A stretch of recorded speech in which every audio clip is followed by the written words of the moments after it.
नीतीश कुमार ने जब बिहार के मुख्यमंत्री के पद से इस्तीफा दिया तो यह कहा गया अब राष्ट्रीय राजनीति की वो तैयारी कर रहे हैं, राज्यसभा आएंगे, क्योंकि बिहार से 3 ऐसे राज्यसभा की सीटें खाली हुई हैं, क्योंकि वहां से ये तीनों नेता चुनकर लोकसभा पहुंच गए हैं, रामकृपाल यादव, रामविलास पासवान और राजीव प्रताप रूडी।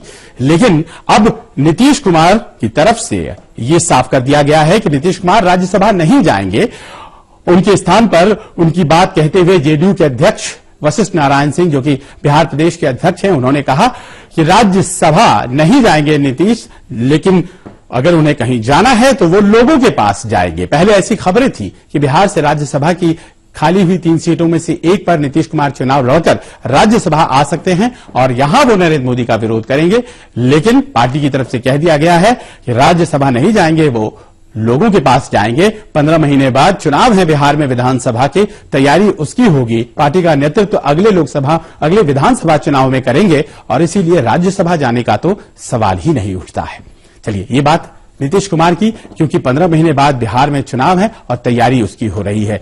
लेकिन कांग्रेस किसकी तैयारी करे? चुनाव लोकसभा के बहुत दूर हैं और जाहिर तौर पर अभी हताशा का माहौल है। सोनिया गांधी आज संसदीय दल की बैठक को संबोधित कर रही थी और संसदीय दल की जो बैठक थी उसमें वो अध्यक्ष चुनी गई एक बार फिर। 1998 में जब से वो राष्ट्रीय परिदृश्य पर आई, राष्ट्रीय राजनीति में आई, कांग्रेस में शीर्ष नेता के तौर पर आई, तो उस वक्त से लेकर अब तक वो कांग्रेस संसदीय दल के नेता हैं। और ये तस्वीर जो आप देख रहे हैं, ये तस्वीर कांग्रेस की पार्लियामेंट्री पार्टी की बैठक का है। नेता एक एक कर पहुंच रहे हैं संसद में, सेंट्रल हॉल में, और देखिए कितना खालीपन है, जबकि यही संसदीय दल की बैठक हुई थी भारतीय जनता पार्टी की 20 तारीख को, तो खचाखच भरा हुआ था ये।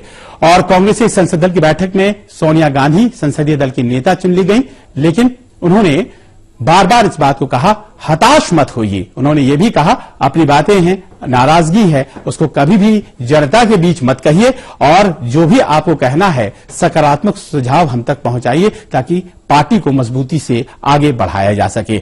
इन सब के बीच कई नेताओं ने इस बात को कहा कि देखिए, आज जरूरत है इस बात की कि केवल राहुल गांधी ही नहीं, सोनिया गांधी की मदद के लिए प्रियंका गांधी भी आगे आए। क्या प्रियंका गांधी को सक्रिय राजनीति में आ जाना चाहिए? नहीं, उनको देखिए, राहुल जी बहुत अच्छा काम कर रहे हैं, he is very perceptive, is very forward looking. Similarly Priyanka ji भी बहुत परसेप्टिव हैं, एंड अगर ये दोनों आके काम करें, they will complement each other. ये मैं पहले से भी कह रहा हूँ, ये दोनों अच्छा करते हैं, एक लगकर यानी कि दोनों साथ कांग्रेस प्रेसिडेंट को दोनों के साथ की जरूरत आज की तारीख में। नेचुरली जब वो दोनों चलेंगे, अपनी think one mind is 2 minds are better than one, जब वो कुछ करेंगे and then they will talk to the Congress president के बाद something new can emerge. KV Thomas पहले नेता हैं जिन्होंने कहा प्रियंका गांधी को आना चाहिए सामने। केरल से चुनाव जीतकर आए हैं केवी थॉमस, और उसके बाद अब कैप्टन अमरिंदर सिंह भी खुलकर ये बात कह रहे हैं। आगे बढ़ते हैं और ये आपको बताते हैं कि कांग्रेस में जो दूसरी बात कही जा रही है वो क्या है।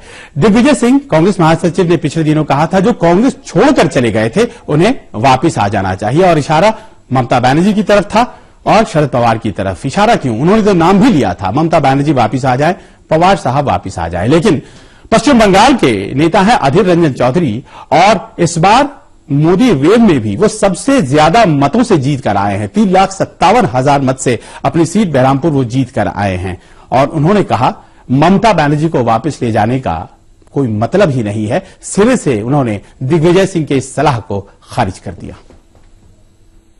ममता बनर्जी से तो मजबूत होगी पार्टी आपकी अगर वो नहीं, अगर ममता बनर्जी के साथ पिछले दिनों हम लोग जिस तरीके में अलायंस किए हैं उसके फल अभी भी भुगतने पड़ते हैं हमको। ये हम मानने के लिए तैयार नहीं है कि ममता बनर्जी को आना चाहिए, कहीं जाना चाहिए। कोई छोटी बच्ची नहीं है कि हमारा बात के कहने पर वो आ जाएगी और चला जाएगी, ऐसा बात नहीं है। कांग्रेस की अपने वजूद पे खड़ा होने की पहले व्यवस्था करना चाहिए, उसके बाद किसी को आना या जाना तय हो। महासचिव कांग्रेस के हैं, वही हो सकता है महासचिव, मुझे इसमें कोई लेना देना नहीं है, वो अपना ख्याल रखते हैं। अगर हमारा वजूद ठीक करना चाहिए, उसके बाद तय होगा कि कौन आएगा और कौन जाएगा। हम अगर कोई वीक हो, हम अगर दुर्बल रहे, हम अगर निर्बल रहे, तो हमारे साथ कोई आएगा? कोई नहीं आएगा। हमें खुद को सवाल करना पड़ेगा। अगर हम कमजोर हैं तो हमारे साथ कौन आएगा, हमें सबल होना पड़ेगा। वैसे भी ममता बनर्जी ने ज्यादातर सीटें बंगाल की जीत ली हैं और वो क्यों आएंगी कांग्रेस के साथ। लेकिन दिग्विजय सिंह का ये सुझाव था और खारिज कर दिया गया उस व्यक्ति के द्वारा जिसने सबसे ज्यादा मतों से चुनाव जीता है और इस बार में जीता है 3,57,000 के अंतर से।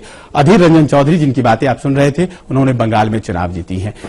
वक्त एक ब्रेक का हो गया है, लेकिन आपको हम ये बताएं कि आप जब लौटेंगे ब्रेक के बाद तो आपको हम दिखाएंगे कि साजिया इल्मी ने आखिरकार पार्टी अगर छोड़ दिया तो वजहें क्या बता रही हैं, उन वजहों में मर्म क्या है। चलिए एक विराम के बाद लौटते हैं।